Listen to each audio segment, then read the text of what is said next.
जैसे एक घर में माता हो, पिता हो, बहन हो, बेटी हो और 4 उनके मुस्टंडे भी हों, लड़के, और उस घर में आतताई घुस जाएं, माता को बांध करके उसकी छाती पे बैठ जाएं, पिता को बांध के उसकी छाती पे बैठ जाएं, बहन को बांध के उसकी छाती पे बैठ जाएं, बेटी को बांध के उसकी छाती पे बैठ जाएं, लेकिन ये चारों मुस्टंडे बाहर भाग आए और बाहर आकर के अपना बोलें कि अब तो हम आजाद हैं अपनी तरह।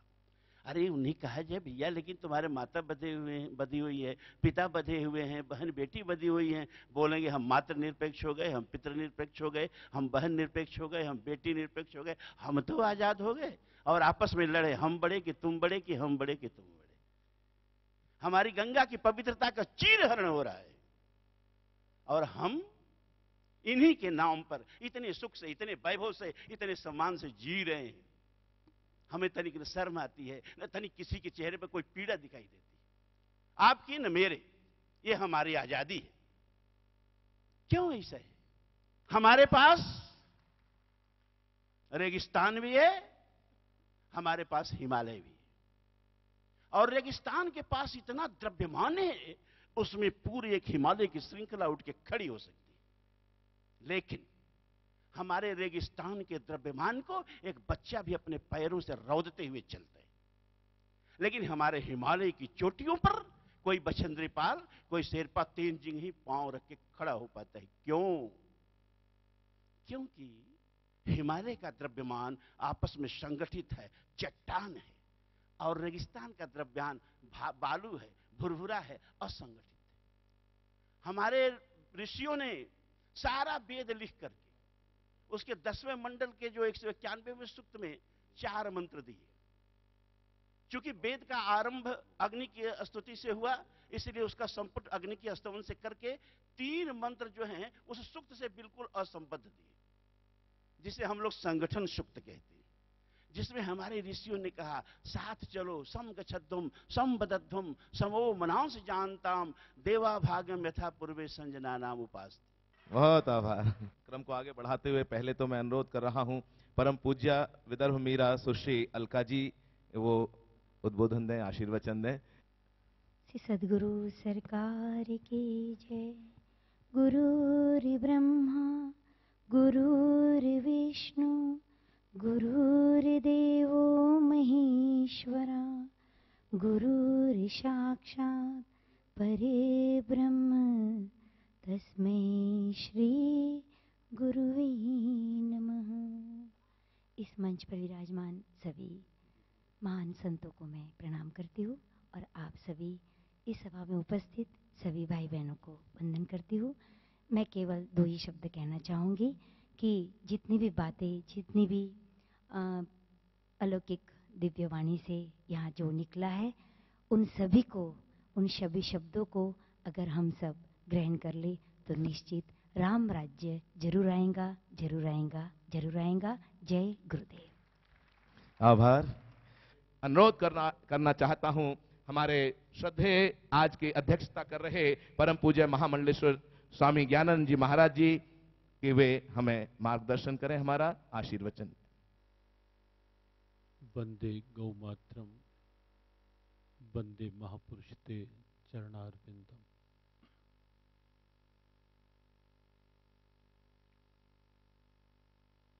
गरिमा में मंच,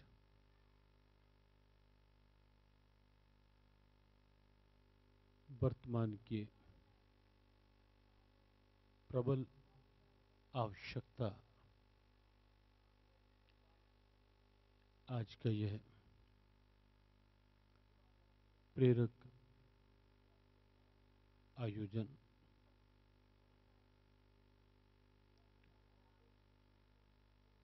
अनेक सुंदर, भावपूर्ण, प्रेरणादायी कार्यक्रम इस मंच से हुए। अनेक कवि बंधुओं ने अपने अपने हृदय के भाव अपनी अपनी काव्य रचनाओं के माध्यम से प्रस्तुत कर उद्बोधित किया सबको। अनेक बड़ी भावग्राही प्रेरणादायी प्रस्तुतियां इस मंच से हुई। सारे जहां से अच्छा हिंदुस्तान हमारा, दशावतार, मंत्रमुग्ध करने वाली प्रस्तुति, एक बड़ी प्रेरक नाटिका यहाँ इस मंच से श्री रामचरितमानस के रहस्यों को विज्ञान के साथ जोड़ती हुई आज की इस कार्यक्रम का गौरव रही।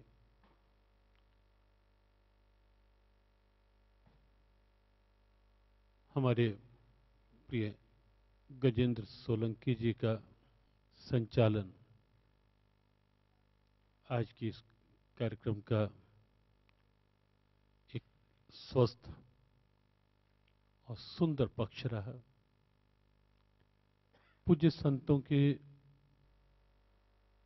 हृदय के उद्गार जो आप सब बहुत दच्चित होकर श्रवण कर रहे हैं, वो निश्चित रूप से आज के इस कार्यक्रम की एक दिव्यता है। श्रवण किया हम सब ने संतों की ओजस्विता को, संतों के भीतर की वेदना को, भगवान राम के विषय को लेकर जो कई प्रश्न सामने आए, उनके प्रति जो संतों के मन में एक पीड़ा, एक कसक है, वो शब्दों के रूप में यहां सबने अनुभव किए। वस्तुतः बहुत विस्तार नहीं, थोड़ी सी ही बात। राम हमारे आराध्य हैं, ये सत्य है। राम हमारी आस्था है, ये सर्वथा सत्य है। इस हमारी आस्था को कोई तोड़ पाए, कम कर पाए, ऐसा संभव नहीं, क्योंकि राम हमारे प्रत्येक व्यवहार में रमे हैं। राम हमारी दिनचर्या में रमे हैं।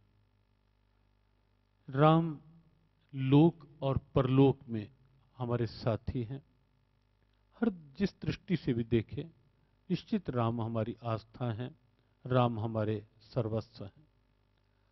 लेकिन उसके साथ साथ जब हम वर्तमान की स्थितियां देखते हैं, आज के भौतिकवादी वैज्ञानिक समय में, आज के मोबाइल युग में, उसकी भी चर्चा पूज्य संतों ने की। जब हम एक पक्ष वो देखते हैं कि बाह्य विकास, बाह्य तामझाम, और दूसरा पक्ष हम जब देखते हैं कि कहीं ना कहीं तनाव, अशांति, कहीं ना कहीं कुंठाएं, व्यग्रताएं, आशंकाएं, वैमनस्य, दुर्भावनाएं, जब हम देखते हैं कि उसमें समाज जी रहा है, जब देखा जाता है कि कहीं अराजकता, कहीं अनीति, कहीं आतंक का जो प्रभाव पूरे विश्व में बढ़ता हुआ दिखाई देता है, कहीं भ्रष्टाचार की हलचल, कहीं अत्याचार, कहीं लूट मार, कहीं दुराचार, जब समाचार माध्यमों में अधिकतर समाचार यही हम छाए हुए देखते हैं, तो वहां लगता है कि आज आवश्यकता क्या है। वहां निश्चित रूप से ये एक सुस्पष्ट स्थिति है कि आज की आवश्यकता है राम। हर क्षेत्र की, हर भाव की, हर स्थिति की मानसिक शांति आज की आवश्यकता है, सबकी आवश्यकता है। और हमारे राम आराम हैं। आराम, राम, हमारे राम आराम है, वास्तविक आराम, अक्षय आराम। आज आवश्यकता है पारिवारिक सद्भावना की, हमारे राम सद्भावना का नाम है राम। आज आवश्यकता है समाज में समता की, समता के गीत बहुत होते हैं, भाषण बहुत होते हैं पार्टियों के, नाम भी रख लिए जाते हैं, लेकिन वस्तुतः आज की राजनीति ने जिस ढंग से समता के नाम पर विषमता बढ़ाई है वो किसी से छिपी हुई नहीं है। वास्तविक समता का दर्शन करना है तो आप राम को निहारें। समता का नाम है राम, सद्भावना का नाम है राम। राम उस तत्व का नाम है जहां ऊंच और नीच की, जहां छोटे और बड़े की, जहां सब तरह की दीवारें अलग हो जाती हैं, जहां सद्भावनाएं खुला आगोश, खुले बाजू फैलाए हुए सामने दिखाई देती हैं। और सद्भावना की उस स्थिति में कोई भी अलग नहीं रहता। वो भले ही एक हमारे बंधु काव्य रचना, काव्य पाठ कर रहे थे, विनम्र जी, गीत के बारे में गीत सिद्ध, गिद्ध सिद्ध प्रसिद्ध, उन्होंने अनेक शब्द लगाए। राम वो दिव्यता है जहां गीत को भी गोद में बिठाकर सहलाया जाता है और उसे भी परम गति दे दी जाती है। बात आती है कई बार धर्म और अधर्म की। धर्म निरपेक्ष कह दिया जाता है और अधिकतर लोग ये जानते भी नहीं कि धर्म निरपेक्षता है क्या। केवल कोरा धर्म निरपेक्षवाद अपने राजनीतिक स्वार्थों की पूर्ति के लिए, केवल अपनी सिंहासन की, अपनी सत्ता की राजनीति को कायम रखने के लिए ऐसे ऐसे अनर्गल से शब्दों का प्रयोग कर दिया जाता है। धर्म और अधर्म है क्या? रामायण आप देखें, रामायण संपूर्ण धर्म है। राम संपूर्ण धर्म है, रामो विग्रहवान धर्मा। संपूर्ण संस्कृति है रामायण, आचार संहिता है जीवन की रामायण। सृष्टि आप देखिए, प्रशासन को चलना है, एक ग्राम पंचायत को चलना है, शासन को चलना है, कहीं ना कहीं